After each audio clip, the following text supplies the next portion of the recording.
Love गुरु को सुन रहे हैं आप रेडियो सिटी पर। चल रहा है नाइट आउट विद लव गुरु।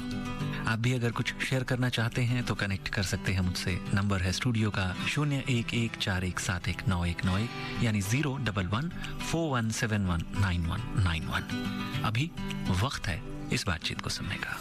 मेरे जो पार्टनर है नेचर से बहुत अच्छे हैं, बट कंटिन्यूअसली मेरे को ये लगता रहता है कि कहीं ना कहीं वो मेरी केयर नहीं कर रहे हैं या मेरी एक्सपेक्टेशन बहुत ज्यादा है। उनको ये लगता है कि मैं इनको 100% देती हूँ, तो उस बात को लेके हमेशा हमारे में झगड़ा हो जाता है। तब हमको लगता है कि यार मैंने गलत कर दिया इनके साथ या मैंने कुछ ज्यादा बोल दिया। आप मैरिड हैं? कितना समय हो गया सर शादी को? 15 साल हो गया। 15 साल में तो एक इंसान का एक्सप्रेशन, हर चीज जाहिर करने का तरीका, ये तो आपको समझ में आ जाता है। तो ये शुरू से ही ऐसा रहा होगा जो तौर तरीका है। करेक्ट। तो सर क्या होता है कि कुछ चीजों को ना जिंदगी में एक्सेप्ट करना चाहिए। एक्सेप्टेंस हमारी जिंदगी में बहुत जरूरी होता है। साथ ही मैं आपको एक चीज और बताता हूँ, कुछ लोग ना इमोशनली एक्सप्रेस नहीं करते, कुछ लोग रोमांटिक तरीके से अपने आप को एक्सप्रेस नहीं करते।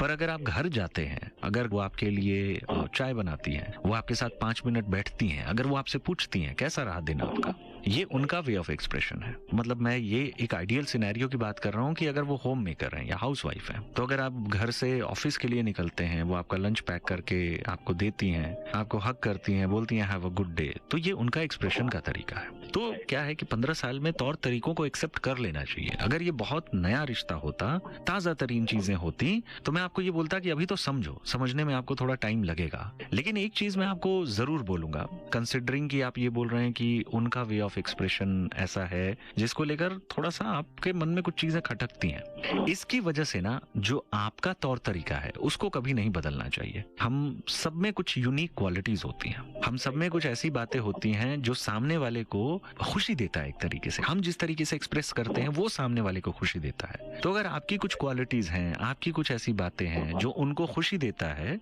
तो उस चीज को जरूर आप करते रहिए। और अगर कुछ ऐसी क्वालिटीज उनकी तरफ से भी हैं, तो बजाय जो नहीं होता उसकी शिकायत करने के, उन चीजों को अप्रिशिएट करना शुरू करिए। इस तरीके की अप्रिसिएशन, इस तरीके का कॉम्प्लीमेंट भी रिश्ते में हमेशा एक जो बॉन्डिंग होती है ना, उसको मजबूत बनाए रखता है। और इस तरीके की समझ होना, यकीन मानिए, बेहद जरूरी है। और देखिए, आप लोग इवॉल्व हुए हैं। अब ऐसा नहीं है कि आप लोग एक जगह पर खड़े रहे। तो आप लोग जैसे जैसे इवॉल्व होते हैं ना, एक दूसरे को लेकर समझ बढ़ती ही रहती है। तो 15 सालों में आपकी समझ एक दूसरे को लेकर बहुत ज्यादा बढ़ी है। सो बजाय कंप्लेन करने के, एक्सेप्ट करिए, स्माइल करिए। जो है उसको अच्छे तरीके से नर्चर करना मुझे लगता है कि जरूरी है। फीडबैक्स आपने दिए हैं वो इम्पोर्टेंट है। जो अच्छी चीजें हैं वो सीमित रखिए अपने रिश्ते तक। Thank you very much sir. ख्याल रखिएगा। बहुत बहुत शुक्रिया सर बात करने के लिए। Good night sir. Take care. Radio city love गुरु।